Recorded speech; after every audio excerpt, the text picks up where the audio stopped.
Oi, gente linda! Esse é o nosso canal Mania de Livro. Eu sou Sidney Grassman e se você está passando por aí, por favor, deixe o seu like. Isso me ajuda muito. Hoje é dia de falarmos sobre A Noite das Bruxas, de Agatha Christie. Resenha que deveria ter saído ontem, né? Teria feito mais sentido, porque ontem foi o Halloween. Essa história se passa toda no Halloween. Mas eu cheguei bastante tarde, cansado, tive reunião do Clube do Livro, do qual eu faço parte, que é um grupo de leitura. E, enfim, para ser bem sincero, nem lembrei. Estava muito cansado, não tinha condições. Então ficou para hoje, 1º de novembro, dia de Todos os Santos. A Noite das Bruxas pertence ao que eu chamo de a última fase da Agatha Christie, mas essa classificação, primeira fase, segunda fase, terceira fase, é uma classificação minha, tá? Não tem nada a ver com uma classificação acadêmica, provavelmente não tem nada a ver, e possivelmente um estudioso da Agatha Christie realmente talvez discordasse de mim, né? Mas é uma classificação que eu faço como leitor antigo da Agatha Christie. Eu li meu primeiro livro de Agatha Christie há 42 anos. É um bom tempo, tá? Já tenho uma certa intimidade, já posso chamá-la de Agatha. Faz 42 anos que eu li o primeiro livro dela e não sobrou nenhum, que naquela época tinha o título de O Caso dos 10 Negrinhos. De lá para cá, li muitos, muitos e muitos, e muitos dos que eu li, eu não lembro mais assim o que que aconteceu, quem era o assassino, as implicações todas. É o caso de A Noite das Bruxas, né? Eu não lembrava muito bem. Mas o que é que eu chamo de última fase? A Agatha Christie publicou seu primeiro romance em 1920, O Misterioso Caso de Styles. Um livro fantástico, um livro maravilhoso, muito bem escrito, mas era seu primeiro. Então ela estava assim, tateando o público, o mundo editorial, o próprio estilo, né? E ela foi escrevendo de uma maneira tanto quanto insegura, é o que ela fala na sua autobiografia.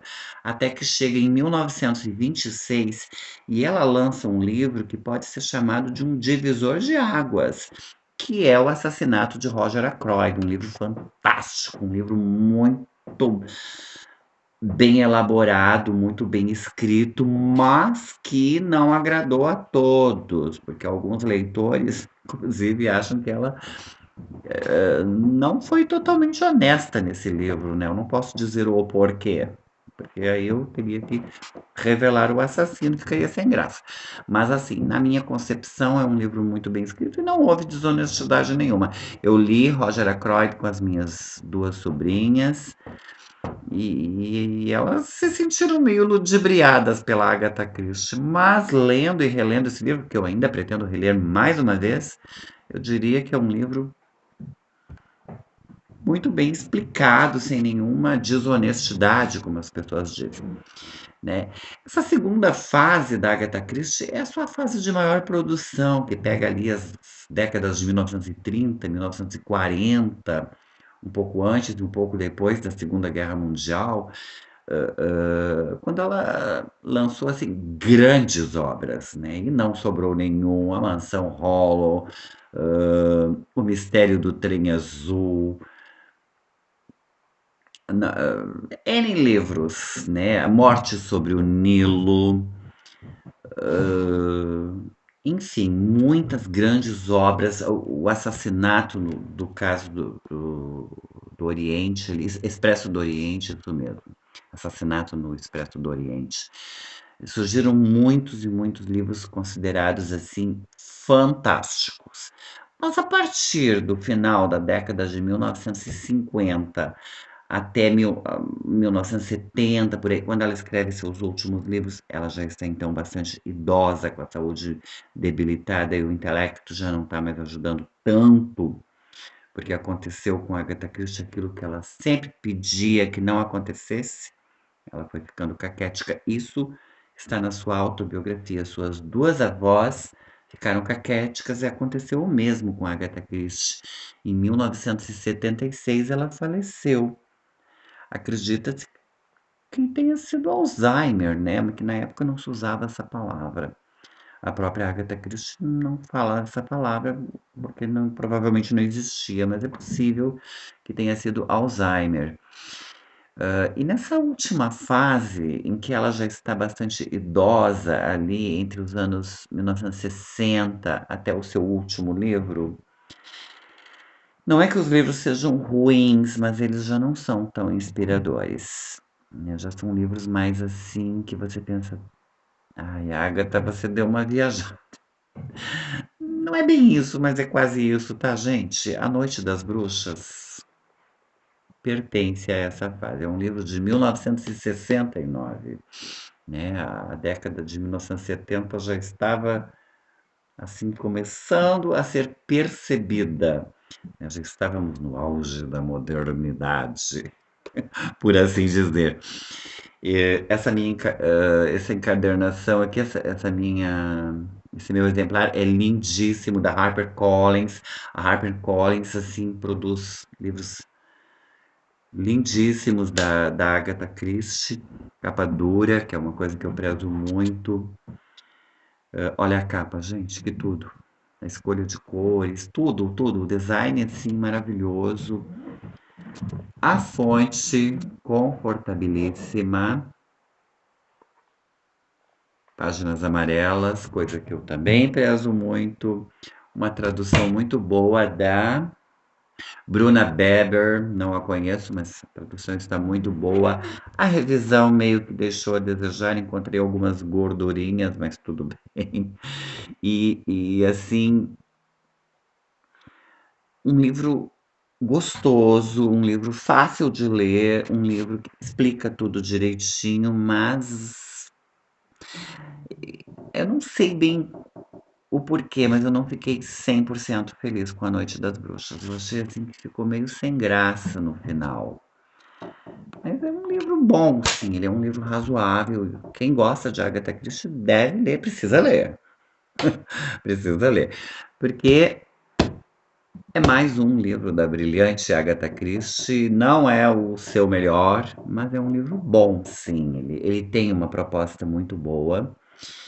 Ele fala sobre o Halloween, a história inteira se passa no Halloween, mostra assim com muita clareza de detalhes como é o Halloween na Inglaterra, faz um paralelo com os Estados Unidos, a personagem fala, no ano passado eu passei o Halloween nos Estados Unidos, né, mostra algumas diferenças e mostra também as brincadeiras todas que são feitas, explica direitinho, por exemplo, você pode ver aqui que tem maçãs, né?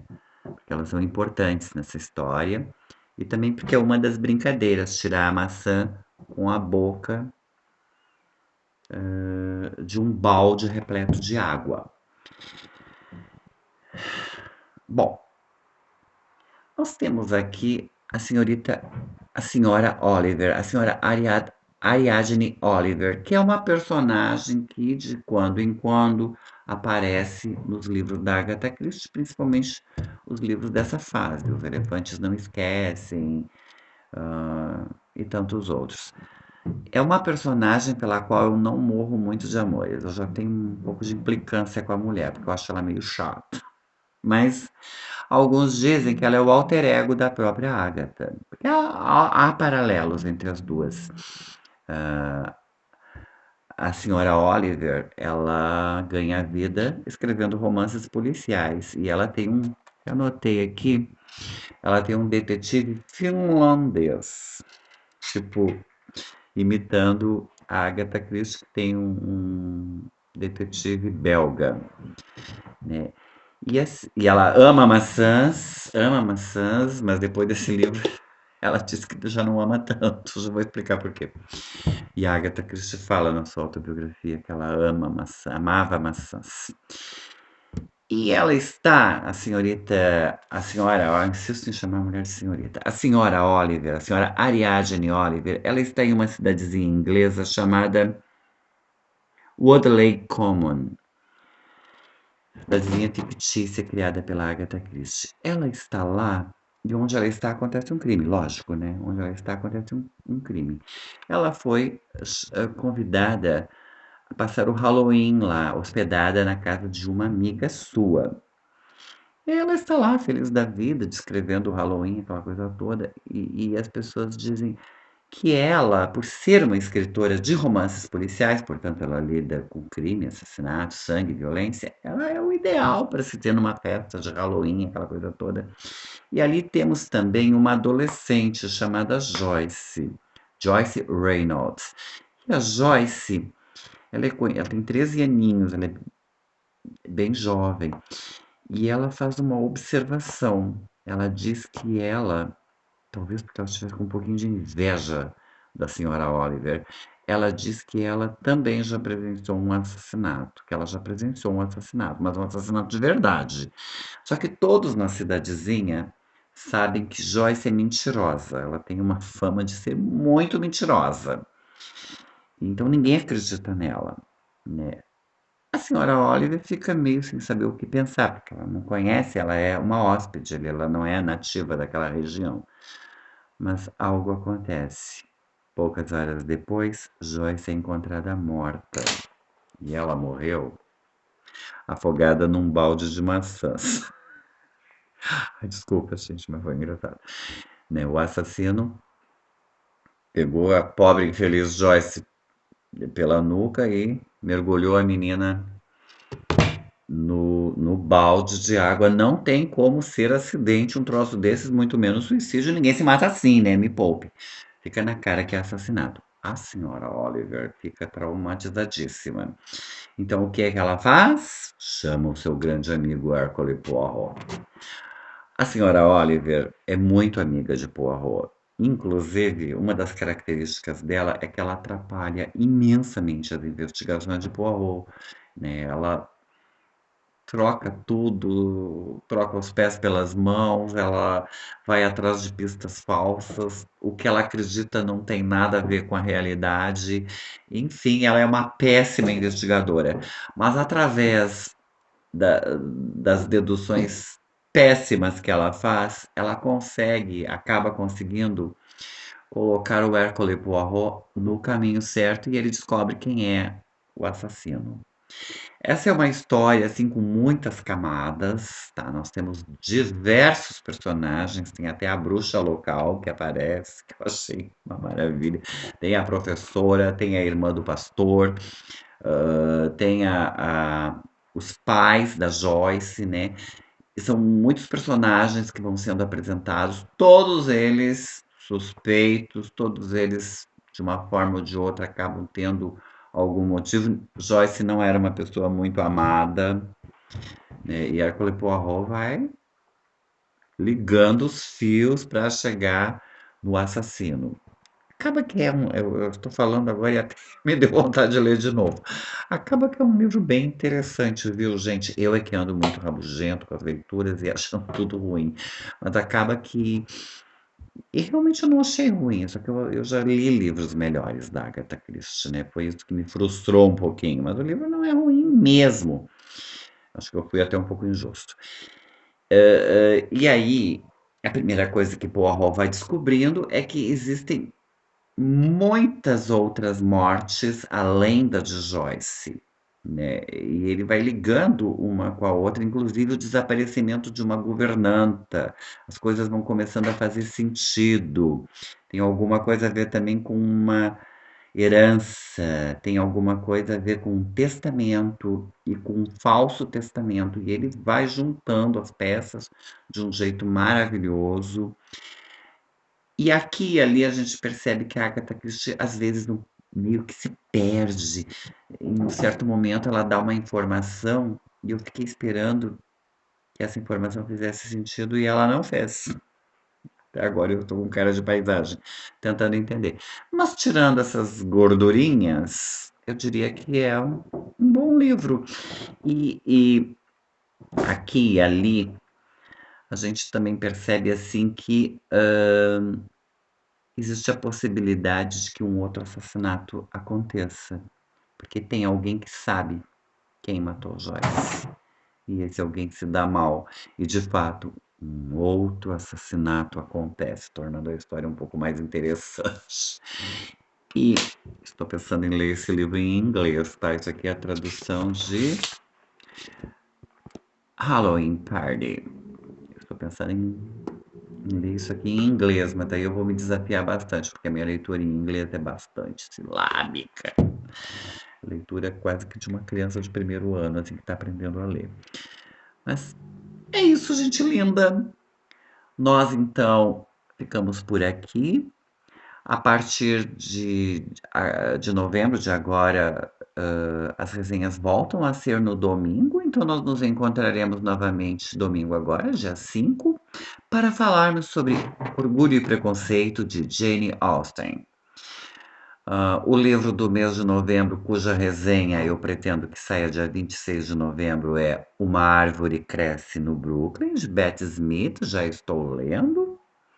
É um livro interessante. Estou achando interessante, mas ainda estou nas páginas iniciais. Também estou lendo Carolina, de Theodore Dreiser, porque essa resenha deveria ter saído em agosto, não saiu. Terminei Misery, de Stephen King, a resenha de setembro, que também não saiu. Essa vai sair com certeza, se Deus permitir. Já vou avisando que é um livro fantástico, um livro maravilhoso. Então, nós temos, assim, muitas resenhas sendo previstas para o mês de novembro. Desejo a todos um excelente feriado, um beijo no coração de todo mundo. Amanhã é dia de finados, dia de visitarmos os mortos. E nós nos encontraremos no domingo com Orgulho e Preconceito. Um beijo no coração de todos.